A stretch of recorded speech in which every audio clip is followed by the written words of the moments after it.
Hello, I'm Andy Coulson, and welcome back to Crisis What Crisis, the podcast which aims to guide you towards a more resilient approach to life and whatever it might throw at you. We're joined today by the multi-award-winning broadcaster and author Fergal Keane. During Fergal's 33-year career at the BBC, he has immersed himself in crisis, reporting on the human impact of conflict from countries including Northern Ireland, South Africa, Rwanda, Lebanon, Kosovo, Iraq, Afghanistan, and most recently Ukraine. Fergal's job, as he puts it, is to find and tell the painful, intimate truths of these crises. And now, with his brilliant new book, The Madness, a memoir of war, fear and PTSD, he is telling those painful and intimate truths only about himself, about his battle against mental illness, most acutely the complex post-traumatic stress disorder that came as a result of what he's witnessed in the course of his work. PTSD, in essence, that drove Fergal to the absolute brink. So this is a conversation about being in the close company of crisis, about the valuable insights and understanding that it can provide, but also, of course, the deep psychological damage it can cause. Fergal Keane, welcome to Crisis What Crisis. Thank you, Andy. Great to be talking to you. I want to start really about asking a question about the book itself and the process behind it, because as I touched on there, you've written many books very successfully. You've talked about it being a process that you love. Did you love writing this book? No, I hated it. If the truth is be told, it was one of those situations where I had to drag myself to it, and the further I went into it, the more dragging it took. There was never that sense of, I remember an American writer once describing Raymond Carver, that sense of amazed completeness when you finish a chapter. There was nothing like that. Right. Every line I felt I was forcing onto the page. And I don't want that to sound melodramatic, but I think I was so weary from PTSD and mental illness itself. It had taken so much out of me. That then the further process of putting that experience on a page, in some respects, was like going through the whole thing again. Were you worried that the writing of the book would be as damaging as it would be therapeutic? Because you are obviously reliving. Yeah. There were times writing the book when I felt exactly that, and I'd go to bed after writing, about Rwanda, for example, and I'd end up with nightmares. And so I felt I was back in there again. Now, here's the thing. Very often people say to you, if you write this or talk about it, it'll be cathartic. And at the beginning of this process, and indeed during it, I would have said to people, no, that's bullshit. That's not what it is for me. It's nothing like that. Now, sitting talking to you, what I can say is that maybe it was cathartic. Because, when you have to sit down and write the story of what happened, and you're forced to look at yourself and the choices that you made. You do this in rehab, for example. They get you to write your life story, and I had to do that when I was trying to kick alcohol. Yes. And in this, trying to write the story of my PTSD forced me to look at it and accept one of the central facts of my PTSD was my addictive nature, was being addicted to war. And having done that and accepting it, I've accepted that. The fucking ugly truth about myself. You've accepted it, but you've also acted on it. I've acted on it. Because it is no more war for you. Yeah, right? but it's an ongoing battle. I mentioned Andy. Ukraine in the introduction. Yeah. But you won't go back there now. You recognise that enough is enough. Yeah. Are you still... Can I ask you, when you're watching the news, your colleagues, you're seeing Jeremy Bowen, who's just gone back. Brilliant. Who's been a guest on this podcast a couple of times. When you are watching the news and you're seeing those reports, is part of you feeling, I should be there. I want to be different. There still, or have you now? No, when I watch that sorted? When I watch Jeremy or Orla Guerin on the front line, Quentin Somerville, the really, really brave journalist, I'm terrified. I'm terrified watching it. I feel it's as if it's a physically manifest. Yeah, it's a physical thing. I don't watch it actually. I've stopped watching it. So that's that's something that has, and I think writing the book helped me get to that point. Yeah. Where I'm now actually repelled by the idea of being on a front line. Yeah. Now, I can still do stories about, refugees, people fleeing the effects of war, the aftermath of war, but I'm never, ever, ever, and I say this to you, okay, as much as I say it to myself,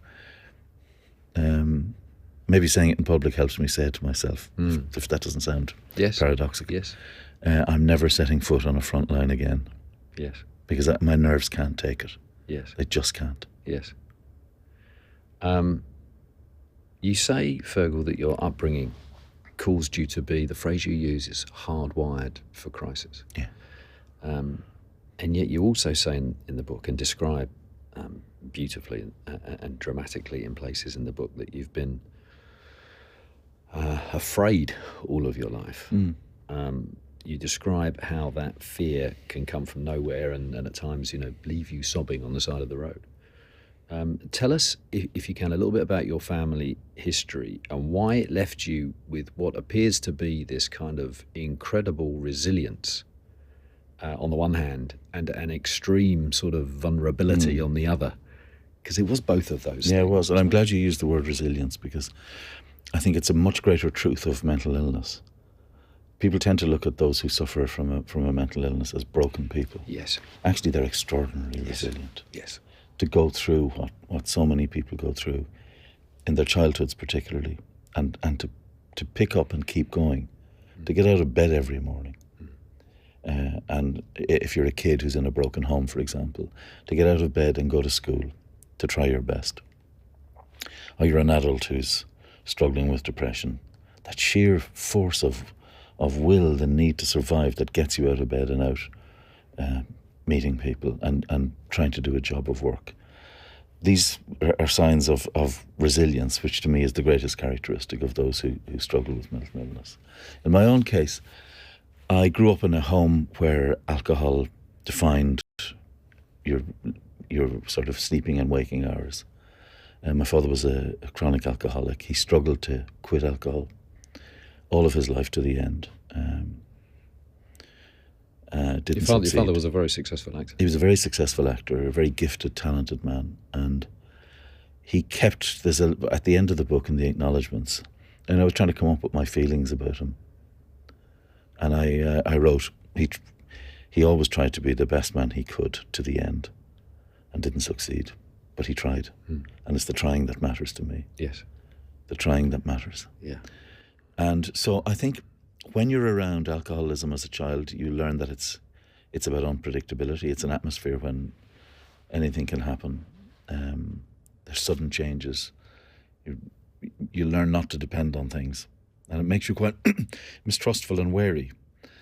But on the plus side, if you're a journalist, if what you do is you're going into journalism, you learn to read a room very quickly. You learn to read another person very quickly. Whether that's knocking on a door in a tough council estate, tracking down a criminal, or whether it's at a roadblock in Central Africa. And in some of the environments that you've been in, that's literally how to keep yourself alive. Oh yeah, I mean, I think I would call myself sort of hypersensitized to the possibility of threat, to changes in the atmosphere, very subtle change in the atmosphere that I can pick up. I know lots of adult children of alcoholics who will tell you exactly the same thing. Yeah. It's widespread if you read any of the literature about it. So I suppose perversely it gave me a set of tools which enabled me to function very, very well in conflict situations. I'm also interested by this idea of cross-generational kind of resilience and trauma. Because, of course, your family, your grandmother in particular, she was a revolutionary. She was. In the War of Independence. And so writing the book, I had to dig into... one of the great things nowadays is with all of these genealogy websites and that is you can go right back and find family records. I mean, there's a whole cottage industry in it. Yes. And so I got back to the period of the famine and traced from that, the Great Famine, which had hit the area that my grandmother grew up in particularly badly. And I discovered that she grew up listening to the stories of her own relatives who'd survived the famine. And surviving it in that part of the country meant you had to be very lucky, very tough. And you grew up as survivors witnessing mass graves, mounds of bodies, dogs attacking corpses. I mean, it was a apocalyptic landscape. So she grew up listening to that. Then in her own lifetime, she becomes a revolutionary.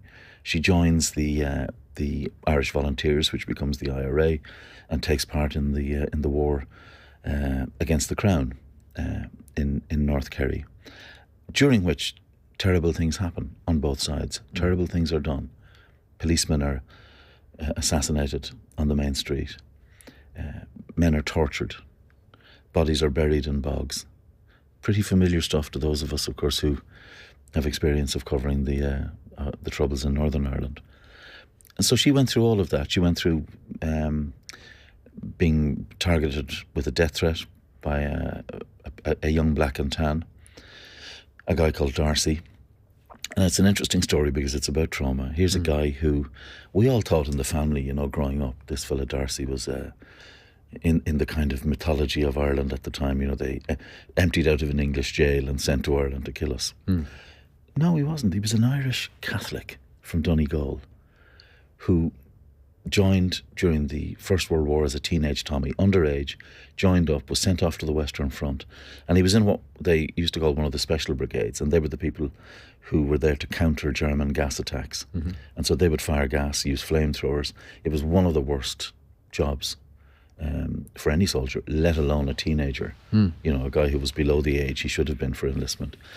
So he's eventually, after the Battle of the Somme, and the massive casualties that take place, a lot of these teenage Tommies are sent home. He is.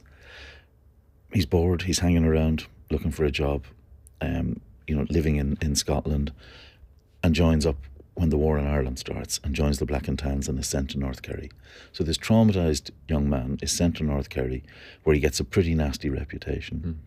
He is singled out for assassination. My grandmother is told to track him, and she does, but he turns on her, catches her tracking him, puts a gun to her head and tells her to get out of town, and the death threat hangs over her, but she doesn't leave town. She's a tough cookie. But it's years later that I see the impact. Now, I'm not saying everything that all of her mental trauma, her depression, was entirely the result of the war. I can't even say that all my own is. You know, we're complex human beings, and there are so many different influences in her life, particularly, you know, growing up in the dire poverty of Ireland in the 1930s and trying to raise a large family, all of that. But I do know from looking into her military records, because she applied for a military pension, and they use the phrase neurasthenia, which is a very commonly used to describe shell shock during that period. And it's used by a doctor whom the army sent her to before deciding, and she gets the pension, the disability pension, and she gets a medal. But I kind of often wonder, when I remember this lovely woman, this strong woman, lying in bed depressed,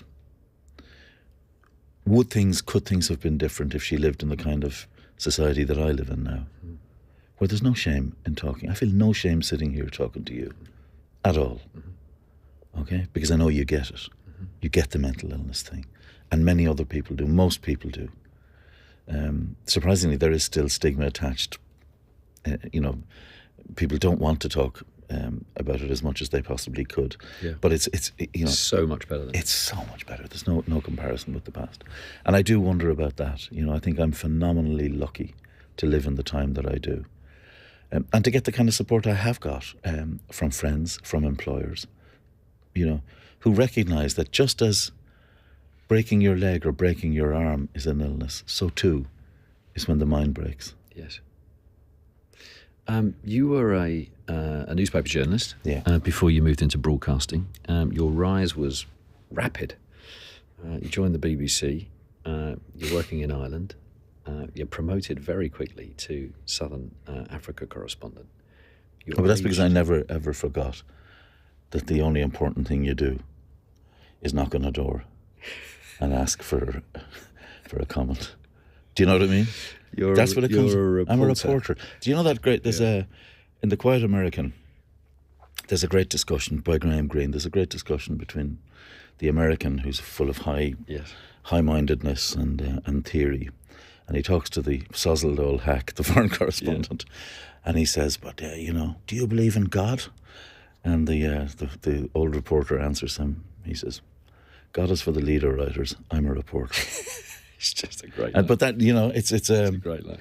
In terms of staying sane, yeah, and managing the pressures of the job, yeah, I think that's an absolutely essential. Yeah. The minute you lose the run of yourself. I want to ask you about that later, because there must have been, during the course of your career, pulls into different directions. But let's talk about that later.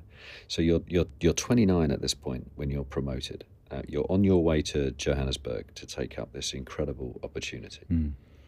You're at the airport, and you have your first breakdown. Can you tell us what happened?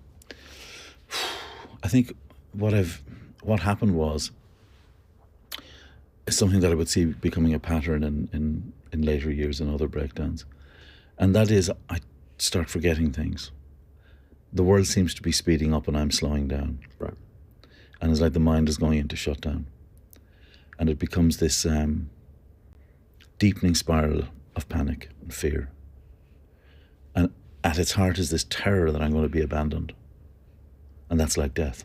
It's hard to explain to anybody who hasn't been through it. But it's existential.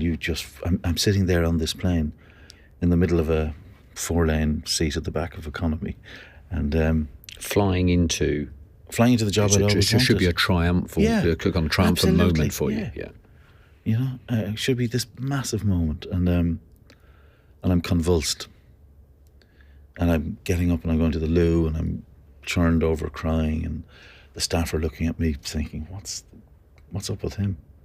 And they're afraid that I'm going to go nuts and terrorize the other passengers. So I'm conscious of people looking at me, but I'm incapable of stopping it. And I get to Johannesburg, and there's this, whatever it is, 48 hours or so of being in a hotel and wandering out looking for a doctor, the hotel getting a doctor. He comes and gives me an injection. It doesn't work, and it's a powerful injection. I'm still panic-stricken. And then I end up in hospital. And then I'm on a flight back home, dosed to the gills with sedatives. And the diagnosis is what at this point? Oh God, I can't even remember, but it was acute anxiety, I think, or something like that. But It wasn't PTSD. Yeah, of course. It was. I think it was just covered under the thing of mental breakdown. It was right. So you're back before you even started. Yeah, I'm back before I even started. Yeah. The BBC, it seems from this distance, were amazing. Great. They were, and they always have been. Yeah, they always have been. I mean, they understood. And this thing across our industry, it's only lately that we've begun to ask the question. Well, hang on, if soldiers who do, maybe 1 or 2 tours max in a war zone are suffering from PTSD. Yeah. What about people who are going back for decades into this kind of environment? Yeah. Surely there's going to be potentially issues. Now, not everybody, I want to stress that, is going to get PTSD, because we're all made differently. Yes. But a significant number do. I know that from the number of people journalists who've contacted me privately. Yes. Once I became public about this, there's a lot of it about. Yes. And it's funny how the symptoms that I describe of acute anxiety, I mean, your self-worth just vanishes. I thought I was just a piece of shit. I was nothing. And you were feeling this. And you were feeling that self-loathing at that early stage after this first breakdown. You just obviously didn't have the tools or the. And it wasn't. I did go to therapy. It's the first proper therapy I went to. Was at that stage. Yeah. And there was one, and the lesson I took out of that. Now, PTSD wasn't diagnosed in that therapy or anything, but I got one very valuable lesson, which is only I am responsible for getting myself better. It belonged to me. Yeah. And so, thinking that anyone else was going to fix me was a delusion. Yes. It's a really, really important lesson for anyone who's struggling. Fergal, at this stage, you are quite quickly sort of back in the saddle, right? You get back to work. I think after about 6 months or something like that. I can't remember exactly, but obviously it's considerably more complex than that. And I know at this stage you're also finding solace in alcohol because your recovery comes later. Yeah. But I suppose it comes back to this point of resilience. 6 months later, you're back in the saddle. But not just back in the saddle. You're riding that speed back towards an environment of crisis. That's where you wanted to be. So here's the thing you got to remember, though. It's young men. Yeah. And not just young men, because lots of women do this job and do it brilliantly. But I speak for myself as a young man. I'm just around 30. I've got all that energy. I've still got massive ambition. Phenomenal curiosity. I'm a hack to my bones. I mean, that's what I do. I want to be there. I want to be the person who breaks the story first and gets closest to the action. And all of that is driving me. But of course, what I'm doing at the same time is piling up the damage inside. And it's a very permissive environment. When you're around a group of journalists in the field and you're all chasing the same story, there's great camaraderie and immense competition. And that's a drug. That's an absolute drug. You've described it more as a compulsion than an addiction. Yeah, it is a compulsion. Yeah. But I suppose, if you can't put something down, if you can't let it go, and critically, if you can't acknowledge that it's a problem. Yeah. It kind of sounds like an addiction to me. I'm just curious why, even then, and I totally accept that, the understanding of PTSD and the understanding, the PTSD comes, we'll talk about that in a moment when you get to Rwanda, but the mental illness that was clearly manifesting itself at that stage, that you clearly felt, right, I need to be back in these visceral environments. That's what I need for all the reasons that you just explained. But no one put their hand up and said, that's probably not best for you. That probably isn't the road you should follow as a journalist, Fergal. People did, but you just ignored them. Come on. Yeah. People did, Andy. It wasn't for the want of wise advice. Yes, yeah. No, it wasn't for, and in fact, the very first therapist I had, very wise guy, who said, "This is, if you want to get better, it's up to you." He's, more than gently pointed out to me that it mightn't be the wisest thing to be heading into the places I was going, and many did afterwards. But I wasn't for listening. Yeah. And here's the other thing, if you're a heroin addict, okay, if you're a chronic alcoholic, people aren't going to pat you on the back and say, "Well done. That's fantastic. That was an amazing puke you did last night." That was a great overdose. Okay? But if you're a highly functioning correspondent, you're getting awards. Who's getting prizes from the RTS, from BAFTA, from whatever, your dysfunction is, rewarded. Nobody's going to tell you, are you sure about this? Yeah. Not those of us, you're immediate. It's a terribly permissive environment. The people around you aren't going to say, "Are you sure going to war is really good for you?" Yeah. Now, they did later on. Yeah. But when I was in my ballroom days, as it were, winning awards all around me, then no. Ego plays a part as well. Oh, massive, yeah. Of course it does. You couldn't do that kind of job that I did, particularly in those days, without a very, very strong, big ego. Yeah. Can we go to 1994 and Rwanda, a country that became, as you put it, very movingly, I thought, a country of corpses, orphans, and terrible absences. What you saw there cemented the PTSD. Have I got that right? Yeah. I think it did. I think it deepened it. Yeah. It took me to... I think the big change with Rwanda was that PTSD up until then had been a matter of kind of physical reflexes, anxiety, fear. After Rwanda, it became... They use this phrase nowadays, this idea of moral injury. So I added that to the PTSD, and this sense of humanity was lost and hopeless. There was nothing we wouldn't do to each other.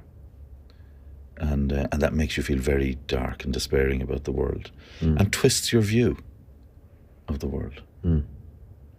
I was in preparing for today. I was watching some of your reporting from Rwanda. You've got the kind of real and I know much deeper and fuller memories of what we saw, glimpses of in the reports, and the glimpses in the reports were brutal. Bodies floating down a river. Decomposing, children on the side of a road. I mean, the reporting, watching it on television, was traumatic. That's a snapshot of what you were experiencing, kind of every day. And that's maybe one of the frustrations about the job. At times, is the ability to convey the true horror of something, how it smelled. That just sense of the air around you being contaminated. Do you remember the first time, Fergal, that you were in an environment like that? First time you saw a body? The first time you saw I would say it was a body, a little bit of a body. It was after an explosion in Northern Ireland. Right at the start of your career? Yeah, down near the border.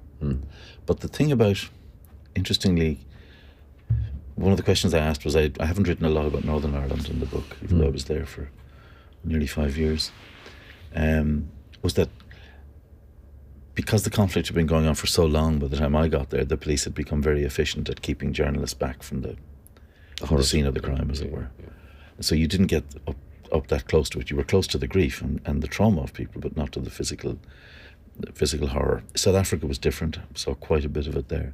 But Rwanda was just like, it was everywhere. You just couldn't avoid it, even if you tried to.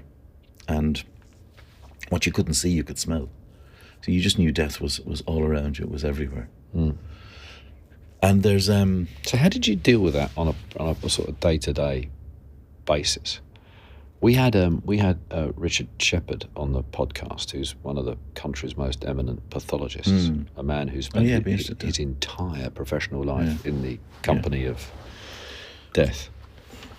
And he talked about the beginning of his career, and he just said there is that moment when I can either cope with this or I can't cope with this. It's very straightforward in his profession, and he knew that he could and went down the path that he went. But you had that moment, did you? I mean, were there moments or times when you thought, even when you're in it, I can't cope with this. I can't. I tell you what I had was disbelief. At times, you'll see something, and you say, "Is that real or is it a movie?" It's just struggling to believe what you see. It was a small group of us, and so we were quite a tight-knit team. You asked me how I kind of got through it. Well, you get through it with camaraderie. Also with, at night, booze and a sleeping tablet. But because there was nothing, there were no shops. It was just a wilderness of death. We had to ration the booze, and that was quite a struggle, because I wanted to kill the pain. I wanted to be asleep. Yeah. And I was terrified. We were all very scared for a lot of the time. Because remember, we went in to Rwanda at a time when there were no kind of mobile phones that were working in the country. There was one satellite phone that the BBC had, and that was in Kigali. And then we were in a team that was out in the country, and there was no comms once you left. Right. That was it. Yeah. It was us and the drivers and this landscape, which you were never quite sure what was going to turn up there. You were sure of one thing: there were going to be dead bodies. But who you were going to meet, who might ambush you, that was to put it mildly, it was unpredictable. And none of the skills that I thought I had, from childhood, of dealing with danger, of dealing with fear, equipped me for what we came across there. It was just different. How can I tell you? It was off the scale. What did it teach you about the behaviour of others in those crisis environments. You've talked about the sort of how ordinary people. I think what you said is that in the sort of environments that you've been in, you've come across very few psychopaths. What you've come across a lot of are ordinary people who maybe days, weeks, months previously were driving taxis or working in a bar or whatever, who now had a gun in their hand and were murdering innocents at will. Yeah, driven by a sort of government, in some cases fueled mania that drove them to these kind of horrors. You've seen a tremendous amount of that. Yeah. Just talk to me about how that kind of environment and that's an extreme environment of crisis, kind of leads to, in the case of Rwanda, mass genocide. I think you point out about the psychopath question. I've heard people time and again saying to oh my God, when these psychopaths get loose, that's not the problem. The number of psychopaths in war zones are, when you compare them to the amount of killing, for example, in a place like Rwanda, comparatively few. There's a lot of opportunists. I mean, people who see this killing as a time to make themselves rich, to steal what their neighbours have. There's a lot of people who are afraid. I think the majority of people who did killing in Rwanda were afraid. And they had been convinced by their government's propaganda, by the fact of there having been a civil war already ongoing in the northern part of the country, which allowed the government to make most of the propaganda, painting the minority as an existential threat. And essentially saying to people, if you don't kill them, they're going to kill you. And here's something else. Don't just kill them, kill their children. Because you know what happened before when we didn't kill the children? They came back. They're the people we're fighting now.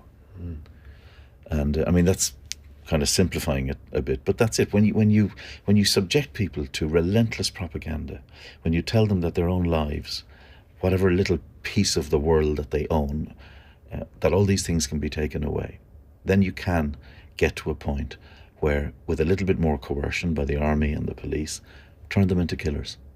People who are willing to kill their neighbours. And it was like this.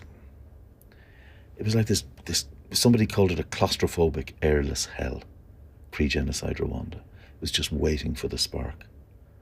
And when the killing began, there was no stopping it.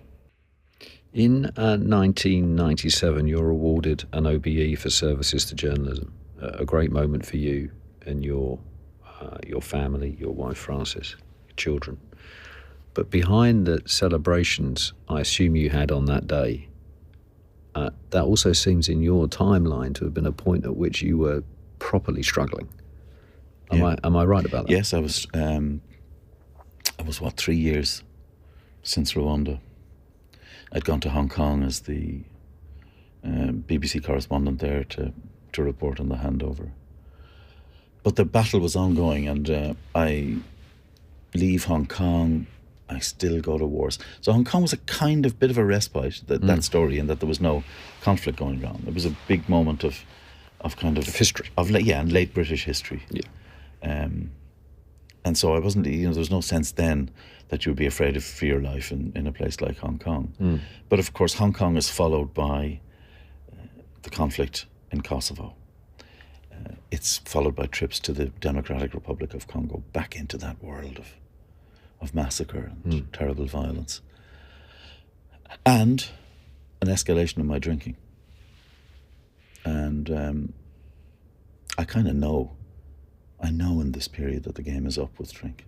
Okay, I know it, but like any good addict, I'm doing my best to avoid knowing it, or sort of acting upon the consequences of the knowledge. Yeah. And so I'm going through all those horrible things you go through with alcoholism, the physical sickness, the getting into a shower in the morning and turning the water on as hot as you can to try and drive the poison out of your system. And saying to yourself in that shower, I'm not going to drink today, I'm not going to drink. And within minutes of getting out of the shower, making a plan for the first drink before lunch. And those awful, one of the defining things to me about alcoholism is just the mental exhaustion. Yeah. Of, will they notice if I have one more drink? Oh my God, they're going to leave half a bottle on the table or a quarter of a bottle. What kind of people do that? It's it's bonkers, but that's how your mind operates. The logic of the addict. And it is just exhausting. Yeah. It's physically exhausting. So when did you... Mentally exhausting. Yeah. when did you reach that... I went on a holiday with I went on a holiday with a few mates to northern Spain. And I'd been in Kosovo, come out, and we'd gone on this... it was supposed to be a kind of pilgrimage to Santiago de Compostela. Figure that one out. 4 lads, a car. And, first thing is you're supposed to walk that pilgrimage. Yeah, it's got a touch of the Chaucer about it. It does, yeah. The reporter's tale. Yeah. The drunkard's tale. Yeah. And the other 3 guys were not alcoholics. Not at all. They were, I could see it. I knew. One of the things you pick up very fast as an alcoholic is who's going to be your mate. Yeah. Who's going to be the one in the bar with you at 2 or 3 in the morning. Right. Yeah, allies. Yeah, and listening to you bore them to death with your kind of war stories. And I found by the end of that trip, it just wasn't working. So I was sitting in a bar with a beer, tasted like poison, and I wasn't having any effect, except to make me sadder and more miserable. And I came back, and I kind of got that this was it. They talk about a rock bottom in alcoholism. That was my rock bottom. And you sought out. Yeah, I rang a mate whose mother had been in treatment in her 80s, and I thought, well, she can do it. Yeah. And I went into treatment in London, 28-day rehab program, which was, I'd say, one of the toughest things I've ever done. I mean, yeah, really, really tough. There's no hiding place. There's no poor you. Should God love you. Poor thing. But it's what I needed, It was what I needed. The company of other drunks and addicts and counsellors, who most of whom had been in the same situation as you were, and who didn't take any bullshit. Did you hope that the answer to, because your issues were multi-layered, as we've been discussing. Nicely put, Andy, thanks. Yeah. Did you multi-layered? Did you hope that by finding the answer, as you've done successfully with alcohol, that was somehow going to be the answer to all of the things that were going on in your world? Or did you at that stage have an understanding these are different things that I need to deal with? I knew that. So I came out, and I think I was so preoccupied for the first year, definitely, of, stay sober one day at a time. Don't pick up a drink. It's not the answer to your problems. And it's very simple. If you want to be sober, they say in AA, keep it simple. It doesn't need to be complex. In fact, if you make it complex, you're running the risk of relapsing. And so I got that. I was, just don't pick up a drink. Talk to another alcoholic when you're feeling wound up and angry. And but I still had the compulsion to go back to war, and I was no way close to accepting that I was addicted to going to the wars. No way. Because what would I do? What would happen, Andy, if I'd done that? Who would I be? Who would I be if I wasn't Fergal Keane? You would have been pulling the rug. Yeah. Completely. If I wasn't Fergal Keane, the war correspondent, the foreign correspondent, people patting him on the back saying, oh, you're great. Yeah. Right then I couldn't live without that. So, and I was not going to cut my supply off at source by acknowledging that I had a problem. So you keep working. Yeah. And you keep putting yourself in those situations. Yeah. Let's move forward to 2000. There's a bit in the book, where I was actually writing the book, and I just said to myself, Jesus mercy, I'm weary reading this. I'm worried that the reader will feel the same, because it's this conflict after conflict after conflict. Yeah. Yeah, this wasn't an occasional thing, No, Fergal. it was- You were, I don't know if this is an inappropriate phrase to use. You were very good at it. Putting yourself quite good at the work, obviously, but I mean, you were quite good at finding. Because I'm just thinking about the professional kind of process that leads to you being in on those jobs all the time. You must have been, in the office, in between those jobs. You must have been working hard to make sure you were the guy who got on the plane. in a very competitive environment. Yeah. What can I say? There was a lot of war around. There was enough for everyone. True. But I was, you're right. And it's this thing of you come back from a conflict and then you're kind of a week of still on the kind of high of the work that you've done and people saying it was great. Yeah. And then it goes quiet. How were you in those periods? Oh man, I'm already watching what's next. Yeah. Where's the next fix, as it were? Yeah. Now, when I say all of that, I want to be careful not to invalidate the work that I did or the other motives that, yes, being compulsive, addictive, that was a huge part of it. But there's also the part of me that was phenomenally curious. That was I'm like a hacked, as I said, to my bones, to my marrow. What I do is find things out and tell stories. But I was just doing it in the wrong places. But this is fascinating, right? Because the product of your addiction, compulsion, was to the benefit of us all, right? Because I mentioned earlier those clips on Panorama and various other endless number of reports that you were behind. That's nothing other than a massive net positive, right? Not to get grand about it, but that's the truth of it, isn't it? That was I suppose incredible work. I mean, I want to be proud of the work that I did, but I'm not proud of the consequences. For me, for the people I loved. Yeah. But you can separate those two things. I'm working on it. Yeah. Let's move forward to let's move forward to 2008. I'm sorry to take you back again to the next stage, but it's an important part of the book. Don't worry, it's not a book that's exactly full of. Here's a high point. 2008 is when you had your another breakdown. Yeah. How did it manifest itself this time on this occasion, Fergal? Because this is when you are now finally formally diagnosed with my pattern PTSD. Is that I will continue. I will go through a period of doing things which are just not good for me, and going to the wars, going to conflict, and build and it builds, and then it gets to a breaking point. And it's never about what the immediate issue is. I can't even remember. It's what builds up and builds up and builds up, and then something will trigger the forgetfulness, the sense that the world is speeding up, and then this crippling anxiety, this desire to just lie under the covers and not face the day. And that's what happened in 2008.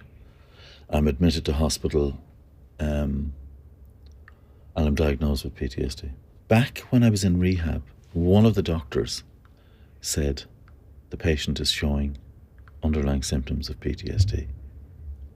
So they spotted it back then in whatever it was, 1999. So how did you react when that diagnosis was delivered? Relief. It was then all right, kind of moment. I know what's up with me, but relief. But also, does this mean I'm not going to be able to do it anymore? Yeah. And so I go into rehab. I get treatment. I meet a fantastic therapist, Christina, who's Spanish, treats military, people, really knows the territory. Who I later find out, when she was young, a teenager, wanted to be a foreign correspondent. Oh, really? And I said to her, I hope treating me has cured you of that. But I do it. I come out, but I still. It's like this bargaining thing, bargaining with myself. And you go back again? I go back again. And then I eventually take up the job as Africa editor of the BBC, at a time when Africa is really changing for the better, and there's far fewer wars, there's elections everywhere. And so I say to myself, look, I can do this job, and it'll be a really meaningful job. It's about a place I really care about, this continent. And I go, but of course it does involve war, and it involves a particularly horrendous incident that triggers the final, I hope, the final breakdown. Tell us about that. So I go to Sudan, and in 2019, and there's pro-democracy protest taking place. It's extraordinary. I go to Khartoum, which incidentally is the first African city I ever visited back, 30 years before. And I move among the crowds. There's singing, dancing. And the great thing is there are people from all over the nation, different ethnic groups who previously fought each other. A real sense of unity. And there's promise by the military government to have proper elections and all of that. And so I go back to London. And then I get a call from a mate in the middle of the night saying the killing has started. And there's a massacre that takes place. Now, should I have got on the plane to go and cover that? No.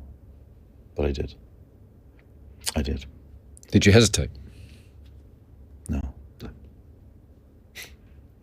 I didn't. I didn't hesitate. Now, it wasn't because I wanted to immerse myself in violence, but it was the story. It was going to be the lead. I'd invested all that time in covering it up to then. Mm-hmm. And so off I go, and we get to Khartoum, and we're trying to find witnesses to what had happened.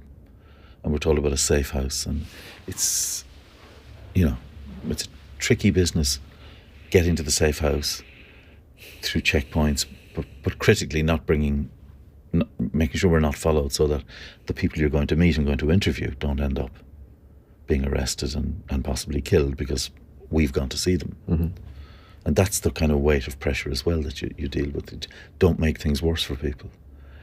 And we get there, and among the people in this crowded safe house is a man who was an ambulance driver on the day of the massacre. And he described to us seeing a young man carrying a wounded woman and then being stopped by the militia, and the militia starting to rape her. And by the time he gets over there, he drives his ambulance over and gets out. The militia leave, and he sees that the woman is dead. And he believes they were raping a dead woman. And he's telling us this story, and the translator who's with us can see that the man is getting upset. And he puts his arm around him to comfort him. And the gesture just triggers the guy.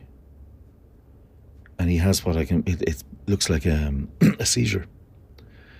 And he's twisting and turning, and he's on the bed, and it takes several of us to hold him down and calm him. We have an ex-British military guy with us who does our kind of security. Mm-hmm. Thank God. And he'd been watching the road outside, and I went and grabbed him, and he came in, and he kind of made sure the guy wasn't choking, and so we managed to stabilise him. But that was, I thought to myself, my questions are what have done that to this man. Now, there's a lot more to it than that, of course. It was his experiences, but I was sort of saying to myself, what is that, Anyway, I came back, and pretty soon after that, and it was a summer, and I was due to go to a wedding in France, and it was baking heat. It was a heat wave, and I could feel myself spiralling. The symptoms I've described to you a few times now: forgetfulness, mounting anxiety, despair. And I got to the wedding, and the morning of the wedding, I just,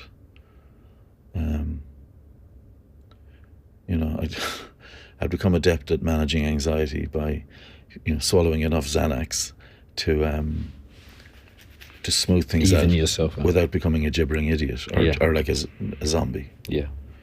And I get to the wedding and I pass for normal. Mm-hmm. And then it gets too much for me, and I go for a walk, and I wander up this laneway, and I come across a war cemetery. It's German soldiers killed in World War One. It's in Alsace where the wedding is. And I just lay down there and I fell asleep. Now, I came back, and following day was making my way back to London, got on the wrong train, all the old stuff. Yeah. And I was lucky. People are kind to you. You discover that people, when you're unwell, people will be kind. And so this train conductor took me off the train, put me on the right one, and I got back, and I knew I was in trouble. I really knew I was in trouble. And I rang up my doctor, and I went in, and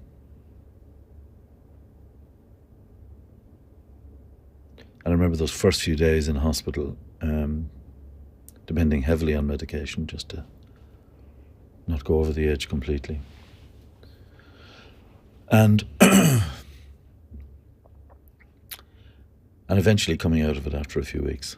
And at that point saying, you're an addict.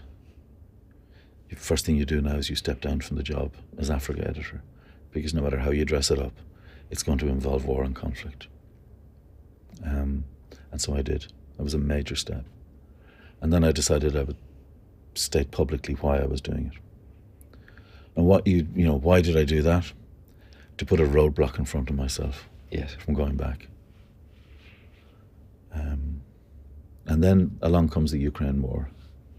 Let's just pause for a second. Yeah. Around that decision. Yeah. You've said, which I think anyone who's listening to this who's experienced trauma, that the worst element of it actually is the impact that it has on others, if not on the people that you love. Presumably when you reach that decision, the reaction of those people that you love must have been enormous relief, because they've all been thinking it. Presumably some of them have been saying it. People, the people close to me, the people who care about me. Great relief. I'm reluctant to go further in describing what other people feel, because it belongs to them. Yes. And their experience of what I was like belongs to them. But I could say that I think I'm a nicer person. I'm an easier person. That is not to say, and we can talk about this in a minute, that the struggle with PTSD and that part of myself that is compulsive is not an ongoing daily one. Yeah. It is. But no more than picking up a drink would be guaranteed to make my troubles 1,000,000 times worse. Setting foot on a front line would not only make my troubles worse, but would make it much worse for anybody who cares about me. Yes. So Ukraine. There you go. So you get this. So it was bargaining. You get this sorted. And then... So Ukraine happens, and I look at it and I say to my bosses, look, I can't cover the front line, the fighting. I just can't. I says, but I will do the refugee thing. It's just, I'm very experienced in refugee stories, how aid is organised to deal with people. And I said, that's a human story I can tell without putting myself in harm's way. And so off I went to Lviv, and within a day, I crossed the border at midnight, I think, on the 25th. War starts on the 24th, but the 25th I'm at the border. And there's just this flood of people. It's extraordinary. I'd seen big refugee movements, but this was... In the dark, you cross from the quiet of the Polish side, and then suddenly this women giving birth by the side of the road. People, a memory it strikes me, everybody had seemed to have brought their pet dog or their pet cat or their pet rabbit. This kind of domesticity and turmoil. So no sort of manifestation of no missiles flying towards you. No, that's 600 kilometres away. Yeah, but the trauma of others was there. But the crisis is there. Yeah. So you've removed yourself from what you call the front line, but you are still immersing yourself in human crisis. Yeah, exactly. And so how did you react to that? That's it. And it's the bargaining inside that's going on here, you know? How much of this is actually legitimate? Are you the guy reserving himself a seat at the bar, as it were, as they say in AA? You know, just reserve me. I'm not drinking at the moment, but keep me a seat at the bar. Right. And so I went down to Lviv and did the story of, and about halfway through, the people who run Ukraine Railways offered us the chance to ride the rails from Kyiv to Lviv with the refugees, which would have been a very dramatic kind of story. And my God, I fought with myself. And I rang my boss, the foreign editor, and he said to me, "I don't think this would be a very good idea for you, do you?" And I kind of... You needed someone to say. I did, yeah, because I was halfway through. Well, you know, they've got very good safety procedures. They've got all the bullshit rationalisation that you do. And so I stood on the platform and I watched the team take off without me. It was tough. But it was the right thing to do. Fergal, you have a philosophy about trauma which I think is deeply, deeply helpful to anyone who's faced serious trouble in their life. I'm going to try and summarise it, and I hope I get it right. But you say that your memory, your hard drive as you describe it, is full of those terrible memories. But trying to wipe those memories is A, impossible, and B, is entirely the wrong thing to try to do anyway, because they're a part of you for good and bad. But what you can do, and this is the phrase I love, what you can do is that you can mitigate against those memories by working as hard as you possibly can to be happy. Yeah. Have I got that right? You're spot on. Bottle it and sell it. 100% proof. So I'm going to end by thanking you for talking to me today. It's been a privilege to hear your story. But I'm also going to ask you to give us your 3 crisis cures, because they are, I think I'm right in saying, the means by which you mitigate against those memories and work as hard as possible to be happy. So what are the 3 things that get you through now? What are the 3 things that you lean on really in those moments? So the first one I learned in rehab, but it took me a long time to put it into action. And that's get up in the morning and write a gratitude list. I write the things that I'm grateful for. And when I'm tempted towards... you get up, you sit at your laptop. Make a coffee and I write my gratitude list. This is what's good in my life. And I remind myself that on a daily basis. Because I'm bloody lucky. I'm really lucky. I consider myself one of them, you know, blessed. The second thing is the dog. He's a dog from Wales, from Llandelo, who's named Dalo. And he's just the best thing ever because he can sense. He's a Labrador Spaniel cross. And he senses when I'm in difficulty, and he just moves in, moves up to me, and leans his head on my lap, and nudges me and gets me to take him for a walk. Yeah, it's what breed is your dog? He's a Labrador Spaniel cross. Right. Okay. Spanador they call them. We had a guest on the pod who had, I think, the best line about the importance of dogs in a person's life, and he said that one should aim to be the man that your dog thinks you are. Yeah, and I think and my dog looks at me as someone who can be totally trusted, who'll be kind to him. Yes, and he brings that out in me. So, yes, and we go for walks and and then the last thing is quite curious. It's watching on saved drives, Ireland's greatest rugby triumphs. Now, there haven't been that many. Okay. But there's something about sport. Yeah. Or if there's a live rugby match with my team, Munster playing, or Ireland, watching sport, it just takes me so out of myself. Yes. And it's the time when you can be truly tribal and partisan without hurting anyone. And do you watch a lot of live rugby as well? Yeah, do you? Yeah. I love it. I absolutely love it. And I can scream and shout and, there's a great virtue in just being, a kid again in ways. Yeah. Fergal Keane, thank you so much for joining us today. As I say, it's been a privilege, and I hope to those people that are listening, I'm pretty sure of this, it's been incredibly useful. Thank you very much. Thank you. If you've enjoyed this episode, please do give us a rating and a review. It really helps. And if you hit subscribe wherever you download your podcast from, you'll find loads more useful crisis conversations. You can follow us on Instagram and TikTok, and you can watch the full episodes on YouTube. Just search for Crisis What Crisis podcast. You can also find full transcripts of this and every episode on our website, crisiswhatcrisis.com. Thanks again for listening.